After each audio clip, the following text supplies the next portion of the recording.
8 minutos. Bom dia, Silvestre. Seja bem-vindo, amigo, à última semana do Programa Livre de 2022, a última segunda-feira. Silvestre, antes de começar o nosso papo, diz o seguinte: hoje é o dia da diplomação do Lula. Bom, vai agora acontecer realmente? Você ainda tem alguma perspectiva de algum embaraço até a posse? Bom dia. Olá, Santana. Olá, Alvin. Oi? Está saindo. Uma certa tensão, mas mais do que natural. Não vejo nada que possa impedir hoje a diplomação do presidente Lula, Luiz Inácio Lula da Silva. Por uma razão muito simples. Não tem clima para isso e não existe nenhum fato relevante que possa impedir isso. Primeiro, pode ter alguma manifestação aqui e ali, mas irrelevante.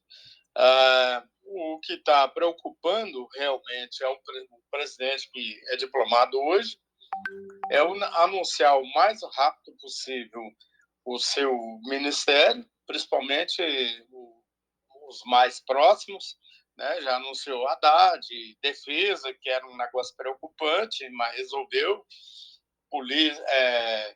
Ministério da Justiça, que é um ministério muito importante, colocou o Flávio Dino lá, ex-governador, um homem operador do direito, então conhece como poucos.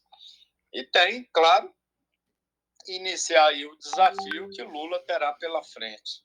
Hoje, na coluna do jornal Hoje.com e também do portal Hoje.com, eu trago uma abordagem um pouco diferente, falando sobre o desafio de uma pesquisa da InfoMoney, feito aí pelos maiores, consultou os 12 maiores especialistas em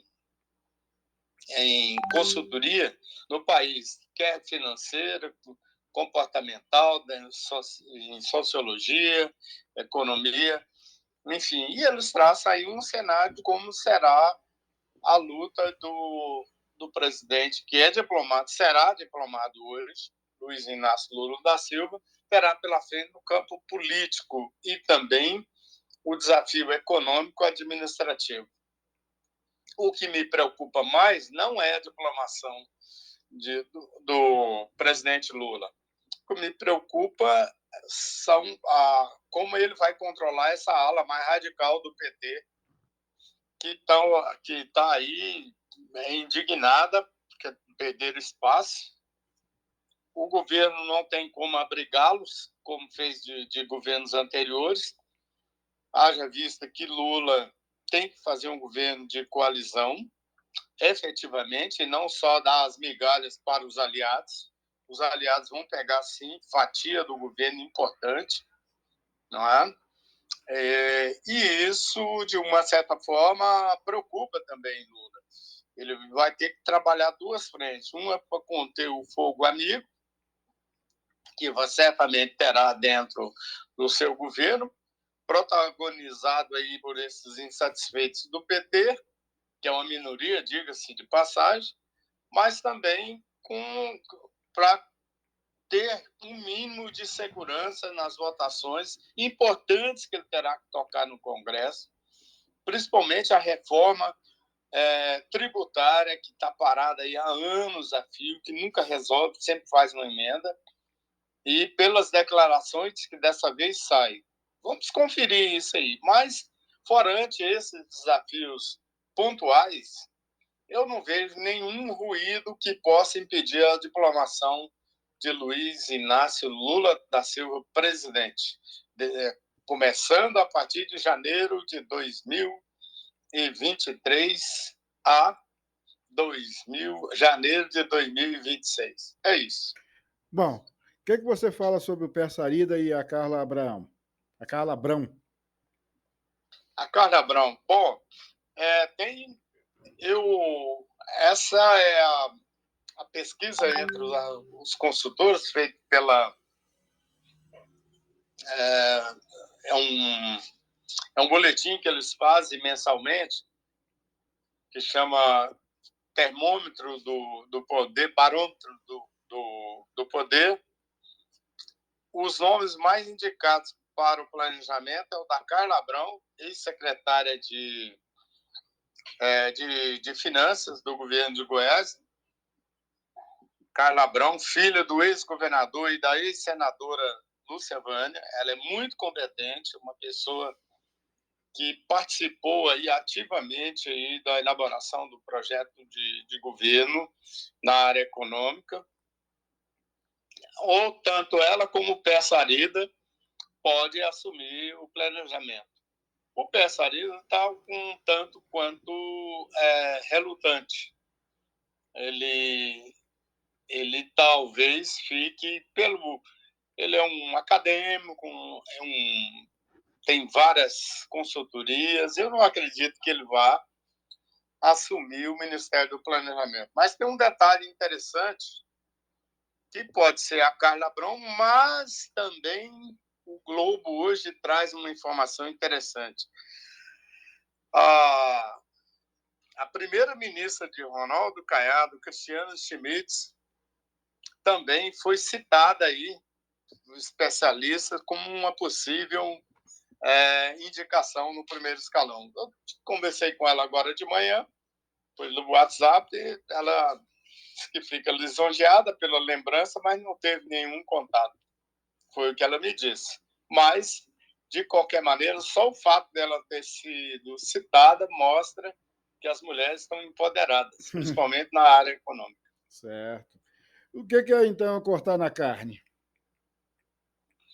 Bom, cortar na carne é o que o Caiado vai ter que fazer. Vai frustrar muita gente aí, prefeitos, todo mundo achando que ia embarcar aí 200 e tantos prefeitos, 236 prefeitos que aderiram no primeiro momento ao Caiado, achando que ia pegar um naco de poder aí, esquece. A situação não é boa, não é uma situação de desespero, mas o Caiado terá que economizar até palito, porque o governo federal ele não vai contar, porque o governo também está com o Pires na mão. Ele vai ter que se virar com o constitucional, os repasses constitucionais, emenda parlamentar, etc., e com recurso próprio. O que ele está falando aí, que o seu entorno está dizendo que vai buscar compensação no governo federal, mas isso é uma negociação muito difícil.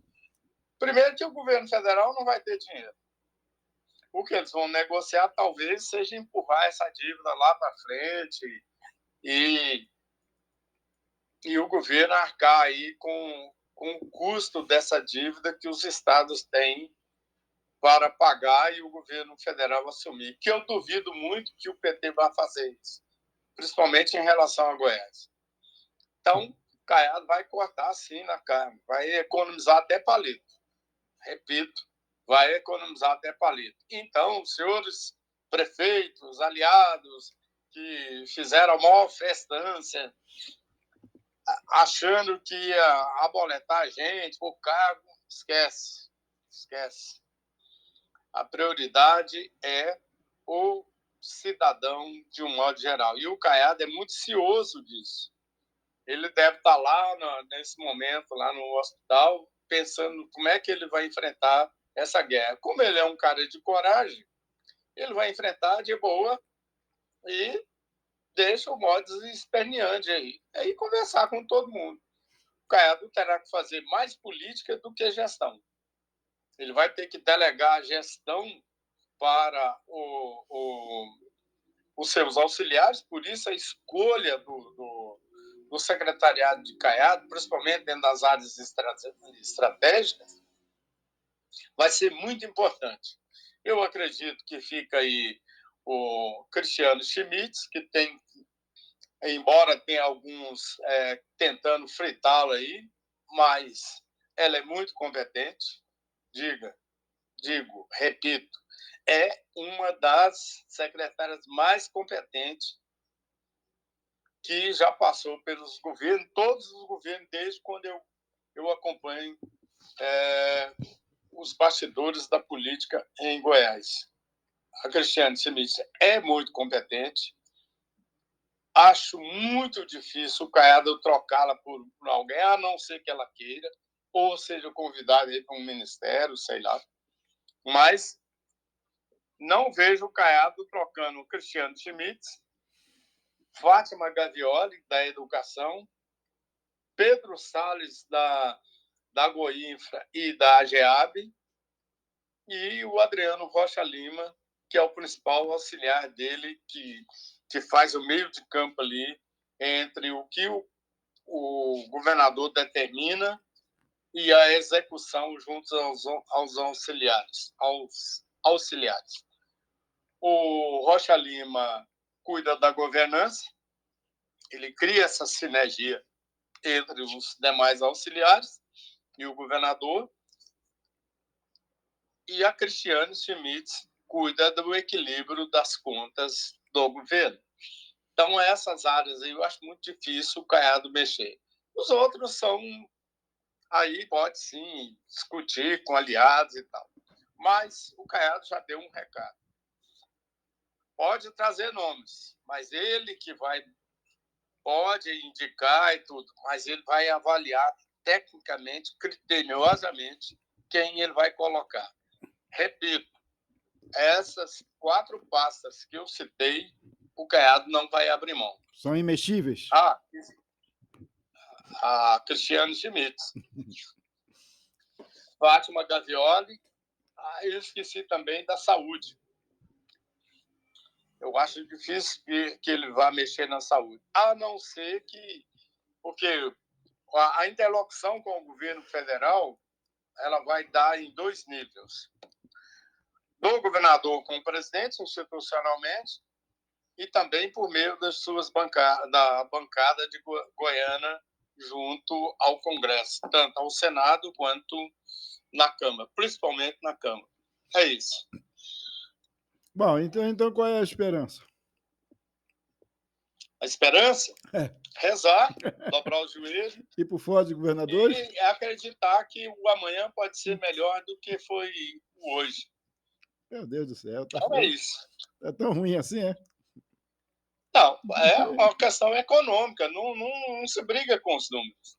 Mesmo a arrecadação crescendo, o governo de Goiás, com essa redução do ICMS, lá atrás a gente já havia dito que aquela alquimia que o Bolsonaro fez de tirar o ICMS, baixar o ICMS dos estados, a conta viria lá na frente, e veio. Ela chegou, porque houve uma perda de receita considerável nos estados. Os estados agora querem compensação e a batata quente está na mão do presidente, vai estar na mão do presidente Lula a partir de janeiro. E, repito, não tem dinheiro no governo federal. Você viu aí que rasparam o tacho para poder atender essa patolé do andar de baixo aí da pirâmide social, que tem 62 milhões e meio de pessoas passando necessidade. E o governo, a prioridade do Lula é exatamente essa. Essa é a base de sustentação a vida toda do PT. O PT não tem como abrir mão desse pessoal. E eu fico com dó da classe média. Eu, como sou um pobre, reconhecidamente pobre, eu não fico preocupado, mas a classe média deve ficar preocupada, porque a vida não vai ser fácil. Porque os ricos não, esses não perdem, ao contrário, são rentistas e tudo. Esses não perdem. Estão pressionando aí o mercado porque os ricos têm poder de pressão. A classe média não. Você não vê nenhum parlamentar, ninguém defender classe média. Você já viu algum discurso de candidato a governo, prefeito, vereador defender classe média? Nunca. Você já viu um presidente defender classe média? Nunca. É pobre e rico. Isso aí. Então, a classe média que Essa tem que realmente, literalmente, dobrar o joelho. Como eu sou pobre, reconhecidamente pobre, não, eu não estou dentro desse patamar, eu imagino o sofrimento da classe média, que tem o horror a perder o status de classe média e voltar a ser pobre. Então é isso, amigo. É o cenário que está posto aí. Eu espero, vamos joelhar e pedir as boas energias que iluminam aí o governo do Lula para ver se o país dá uma melhorada. Caso contrário, vai ser muito difícil. Esse é o cenário que está à frente. Um Congresso extremamente vendável, até a gente. Está aí uma das notas hoje, no jornal Hoje, na coluna Xadrez. Quem tiver interessado, hoje.com, está lá a coluna. Até a União Brasil. Partiu Lula. E agora? Meu Deus, até estão querendo. União Brasil está querendo 3 ministérios. Mas se der 2, ele segura. Tá bom se demais. levar 2, tá no lucro. Se ficar com um também, tá rapaz. Então, mas estão articulando, pedindo 3 ministérios. Para você ver o seguinte, o Bivar é prático, tá? Não é idealista, ele é prático. Quem ficava com o lance do beicinho aí, o Caiado que se opôs muito à União, como se diz, a resistência ao Lula, né? Tem outro cara lá também do União Brasil, o ACM lá de Neto, ele só ficou contra porque o PT lançou um candidato contra ele, né? Mas também, se não tivesse, ele ia aderir, entendeu? E também não ia fazer guerra contra o PT, não. Agora, o Caiado ficou meio, aquele negócio, tá meio sem pai, sem mãe, né? Tá? Porque ele bateu firme, foi contra tal, e agora o Bivar falou, não, meu amigo, o Bivar é igual o cara lá do PL, né? Não, Valdemar Costa Neto. São do mesmo time. E Valdemar Costa Neto e o Ciro Nogueira. São mesmo, os três aí é o trio, entendeu? Os 3 mosqueteiros, onde tem grana. Ainda tem o pessoal do MDB também, que de longe não é tão assanhado, mas pelos bastidores eles ficam futucando, entendeu? Só que eles não são assim muito ostensivos, né? Mas esses aí, o resto... Bom, terminando essa parte aqui, que você já colocou aí, que tem que ter ministério para todo mundo, também não vai ter, né? Não, é impossível. Não dá para atender. Porque se o Lula fosse atender todo mundo, ele teria que ter 50 ministérios. E olhe lá, ainda ia faltar, entendeu? Ia faltar. Até o PV, só para concluir essa parte, até o PV está querendo um ministério, imagina. Todo mundo quer biscoitar, todo mundo. O PV de quem? Nacionalmente é de quem? O PV, eu não me lembro o nome dele aqui agora, mas, puxa, o PV porque ele entrou na federação do PT e acha que quer um ministério de todo jeito. Sentar na cadeirinha. Então, o Lula vai ter que ceder o ministério, porque ele estava na federação. Não tem jeito, cara. Bom, para a gente finalizar, tá batendo aqui já no meu 18, mais 2 minutos agora para você. Alguma coisa aí dessa rapaziada aqui da caserna aqui, do cercadinho nosso aqui? Tem. Diga. Tem.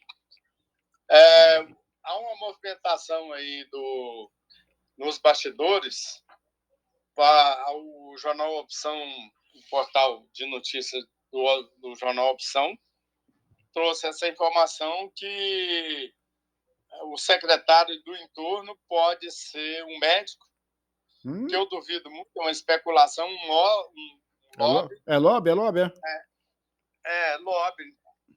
Porque eu imagino que o secretário do entorno ele tem que sair principalmente com o aval aí da AMAP, que é dirigida pelo Pablo Mossoró, e também ele terá que passar aí pelo crivo dos deputados estaduais eleitos. Que afinal de contas são 5, né? Como o Cristóvão está fora do jogo, definitivamente. Dançou mesmo? Eram 6 deputados, agora é 5, tá? Segundo, eu acho difícil reverter esse processo. E o Fred e o Jorge Moraes, lá de Trindade, marido da deputada federal Flávia Moraes, foi reconhecidos como eleitos pelo TRE. Agora, claro, vão recorrer, vai lá para cima, mas acho difícil reverter esse processo. Acho muito difícil. Porque depois de uma decisão do TRE, quase que a recontagem mostra que eles fizeram a recontagem, que o Jorge Moraes e o Fred, que teve 40 mil votos, o Fred assume no lugar do... Dormi. O Fred assume no lugar do... Dormi. Como é que chamou? Albernaz. Albernaz? Não, o Fred assume no lugar do Cristóvão Tormin. Isso. E o Moraes no lugar do Tiago Albernaz. É isso. Mas ainda vai ter uma batalha jurídica aí. Mas eu acredito que até essa semana já sai definitivamente isso. Porque dia 19 tem a diplomação, não é isso? Aí deles lá, entendeu? Bom, então... é complicado, amigo, entendeu? Quer dizer que Tormin dançou, e aí... Não, aí... Mas já tem o nome do médico aí? Já especularam o nome? Já. Estou tentando lembrar o nome dele aqui. Está no Jornal Opção de hoje. O nome do cara, gente. É um médico. Diz que é identificado, tem um apoio, mas nunca vi falar nesse cara. Sim. Nunca. Diz que é muito bom. Ele é assessor especial de Ronaldo Caiado. É uma plantação muito besta pelo seguinte: eu não vejo como colocar um cara que não é identificado com o entorno. Eu não vejo, eu acho muito difícil. E outra coisa, o projeto de reforma administrativa criando a região metropolitana de Brasília, o Caiado nem não remeteu isso ainda para a Assembleia Legislativa. Terá que apoiar, a Assembleia terá que apoiar. E, obviamente, que os deputados que vão discutir isso vai colocar alguém que é identificado com a região. O maior interessado nessa história é o MDB. Eu acredito que isso é um lobby do MDB, por quê? Porque o MDB quer que o Célio assume essa pasta para que o deputado lá de Anápolis, do MDB, que é o primeiro suplente dele, assuma na Câmara. Mas não combinaram isso com o cacique. Vamos ver o que o cacique, na hora que ele vier do hospital, o que ele vai pensar. O que ele vai dizer para esses aliados aí. O MDB está com uma fome de poder que, nossa senhora. E muito lobby. O Bruno Peixoto, por exemplo, está no União Brasil, era do MDB, historicamente é MDBista. Ele está no União Brasil por circunstância. Então, veja bem, tem muita coisa, muita água para passar debaixo da ponte. Sigamos. Bom, os senadores goianos querem o Rodrigo Pacheco, exceto o Wilder. Como é que é? Bom, a gente tem 3 senadores, né? O Vanderlan, o Cajuru e o próximo agora vai ser o Wilder. O Cajuru e o Vanderlan querem a recondução do Rodrigo Pacheco, apoia a reeleição do Rodrigo Pacheco. O Wilder deveria ficar do lado do pessoal que é da oposição, que possivelmente vai ser o Rogério Marinho. Será que ele vai para lá? Vai. O Wilder é o seguinte, ele entende que... Eu não conversei com ele, mas pelo que eu tenho conversado com pessoas próximas a ele entende que deve uma lealdade ao presidente Jair Bolsonaro. E o grupo que apoia Rodrigo Pacheco, a oposição ao Rodrigo Pacheco, considera o Rodrigo Pacheco um traíra. É um traidor. É um traidor, porque quem ajudou ele a chegar à presidência do Senado foi exatamente Bolsonaro. E ele foi um dos caras que, na avaliação deles, que mais sacaneou o Bolsonaro. Então, o Wilder Moraes, nesse ponto, é coerente. Eu acho que ele está certo. Ele deve muito a eleição dele ao bolsonarismo e ele ficou do lado de Jair Bolsonaro. É isso. Cara. Bom, amigo, são 8 horas e 53 minutos. Já bateu aqui. Você já está com 25 minutos. Um grande abraço. Até amanhã. Até amanhã. Vamos ver se amanhã a gente traz um entrevistado aí. Se Deus quiser. Né? Então, falou. Tchau, tchau. Um abraço. Fui. Tchau. São 8 horas e 53 minutos. Vamos ver aqui. Vamos ver aqui agora.